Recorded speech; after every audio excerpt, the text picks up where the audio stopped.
तो गाइस मैं हूं अंकित और आप देख रहे हैं रेस्लिंग फैंस नेटवर्क। शुरू करेंगे भाई अपनी बात को हम लोग सबसे पहले सऊदी अरेबिया से। तो अभी जस्ट हुआ रंबल पिछला पीएलई सऊदी से, लेकिन सऊदी वाले मानने नहीं वाले भाई। इनको अभी और भी पीएलई चाहिए, इतने में मन नहीं भर रहा। मतलब एक बार लत लग जाती है ना तो फिर लत जल्दी छूटती नहीं है। एंड मुझे नहीं लगता है कि सऊदी वालों की लत छूटने भी वाली है। अभी देखो इस साल में 2 पीएलईज अभी और बाकी है सऊदी से होने वाले। पीटर इनसाइडर का कहना है कि 2 पीएलईज तो कंफर्म है कि और होने वाले हैं। वो 2 कौन है? एक नाइट ऑफ चैंपियंस होगा पॉसिबली, एक और देखना होगा डब्ल्यूडब्ल्यू वाले क्या क्राउन ज्वेल वापस सऊदी में लेके जाएंगे या फिर नहीं, क्योंकि लास्ट टाइम तो ऑस्ट्रेलिया हुआ था। So we will have to see. लेकिन इसके अलावा इस साल तो 3 पीएलईज हो जाएंगे। इसके अलावा आने वाले टाइम में सऊदी वाले डब्ल्यूडब्ल्यू से डिमांड रखने वाले हैं और भी पीएलईज की, यानी कि 3 से भी इनका मन अभी नहीं भरने वाला। पहले सऊदी से 1 पीएलई होता था, देन 2 एंड अब 3 होने लगा। 3 में एक मेजर पीएलई है, अगले साल मेनिया भी है। सऊदी वाले अब इससे भी ज्यादा चाहते हैं। मैं आपसे पूछना चाहूंगा कि आप लोग डब्ल्यूडब्ल्यू के 4 से 5 पीएलईज एक साल में सऊदी से देखना चाहोगे? इससे पहले जो पैटर्न था मुझे ज्यादा पसंद था, मतलब मैक्सिमम यूएसए में पेपर-व्यूज, उसके बाद एक हो गया आपका यूके से,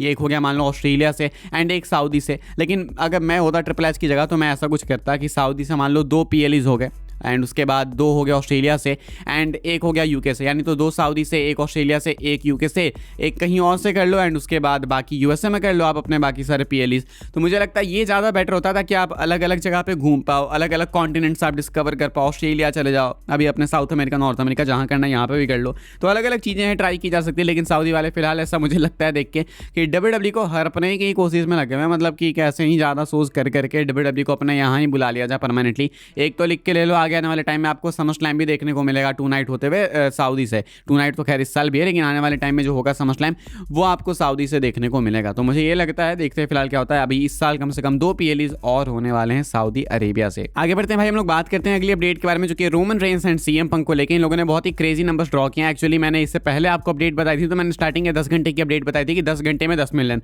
24 घंटे में क्या हुआ वो मैंने आपको बताया नहीं, तो मैं आपको बता देता हूँ भाई। 24 घंटे में 45 मिलियन व्यूज इन्होंने जनरेट किए हैं डब्ल्यूडब्ल्यू के सोशल प्लेटफॉर्म्स पे। एंड एक सिर्फ प्रोमो बैटल की बात की जा रही है, ऐसा नहीं कि रोमन का रिटर्न हो गया, सीएम पंक वापस आ गए कई सालों बाद। ऐसा भी नहीं है कि यहाँ पे किसी ने चैंपियनशिप जीत ली। ये जो भी कुछ हुआ एक सिंपल प्रोमो सेगमेंट था। रोमन आते हैं, डिक्लेयर करते हैं मेनिया के लिए कि वो फेस करेंगे पंक को। एंड ये प्रोमो सेगमेंट इतना क्रेजी था कि डब्ल्यूडब्ल्यू ने 24 घंटे में 45 मिलियन व्यूज जनरेट किए। एंड सिर्फ डब्ल्यूडब्ल्यू के ऑफिशियल चैनल्स की बात कर रहा हूँ मैं। तो ये आपको बताता है कि ये फ्यूड क्यों रेसलमेनिया नाइट 2 के मेन इवेंट में होनी चाहिए, इसका मैच क्यों होना चाहिए। आई थिंक बिल्कुल डिजर्विंग मैच है एंड बिल्कुल सही है। सीएम पंक को नाइट 2 का मेन इवेंट भी मिल जाएगा, रोमन रेंस वापस से अपने सेम स्पॉट पे आ जाएंगे जहाँ पे वो पहले थे। तो सब कुछ ही सही चल रहा है, बस अब बिल्ड ही आपको करना है। एंड उसके लिए अगर रोमन ज़्यादा एक्टिव हो जाए तो मजे मजे भाई। यहाँ पे जो हाइप बनी है, इसको अगर आप सोचो यार, अगर रोमन हर हफ्ते प्रेजेंट होते रॉ में तो क्या मजा आता है। लेकिन खैर वो तो असंभव बात कर रहा हूँ मैं, वो ना हो। लेकिन ज़्यादा बेटर हो कि अगर रोमन पहले से ज़्यादा एक्टिव हो। तो अपनी आखिरी अपडेट हम लोग कवर कर लेते हैं भाई। ज़्यादा कुछ है नहीं कवर करने को, आज हम लोग सब कुछ कवर कर चुके हैं।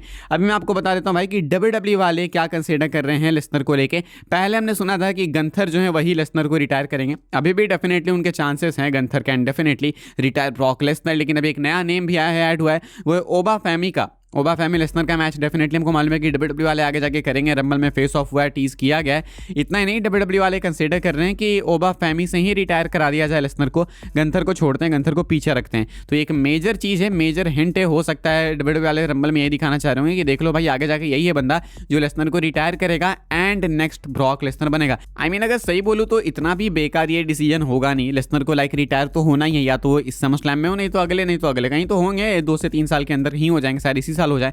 तो ऐसे में जब गंथर सबको रिटायर कर ही रहे हैं, एजे स्टाइल्स को कर दिया, गोल्डबर्ग को कर दिया, सीना को कर दिया, तो ये अब लेसनर का जो है रिटायरमेंट वाला टैग ये किसी और को दिया जाए ना। ये ओबा फैमी को देते हैं, वो भी बिल्ड हो साथ में। अकेले गंथर को बिल्ड करके क्या करोगे? गंथर की एक एज भी हो गई है, ओबा फैमी से करवाते हैं, ये ज़्यादा बेटर होगा। आप लोग बताना आप क्या सोचते हैं भाई, गंथर या ओबा फैमी, किसको रिटायर करना चाहिए लेसनर को? इस वाली वीडियो के लिए भाई फिलहाल ये सारी अपडेट्स थी। मिलूंगा मैं आपसे अगली वीडियो में कल सुबह। तब तक के लिए goodbye, thanks for watching.